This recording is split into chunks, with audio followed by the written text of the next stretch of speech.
حضرت انس بن مالک رضی اللہ عنہ فرماتے ہیں کہ نبی کریم صلی اللہ علیہ وآلہ وسلم کے زمانے میں قحط پڑا۔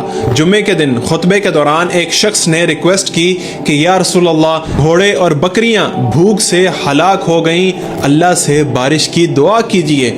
آپ علیہ الصلوۃ والسلام نے ہاتھ مبارک اٹھا کر دعا کی، حالانکہ آسمان شیشے کی طرح صاف تھا، پھر بھی ہوا چلی، بادل جمع ہوئے اور زور کی بارش ہونے لگی۔ راوی کہتے ہیں کہ ہم مسجد سے نکلے تو گھر پہنچنے تک پانی میں ڈوب گئے۔ یہ بارش دوسرے جمعے تک لگاتار جاری رہی۔ پھر دوسرے جمعے کو وہی یا کوئی اور شخص کھڑا ہوا اور بولا، اللہ کے رسول، مکانات گر گئے، بارش روکنے کی دعا کیجیے۔ آپ علیہ الصلوۃ والسلام نے مسکراتے ہوئے دعا فرمائی، اے اللہ ہمارے آس پاس برسا، یعنی آس پاس کے علاقوں میں برسا، ہم پر نہ برسا۔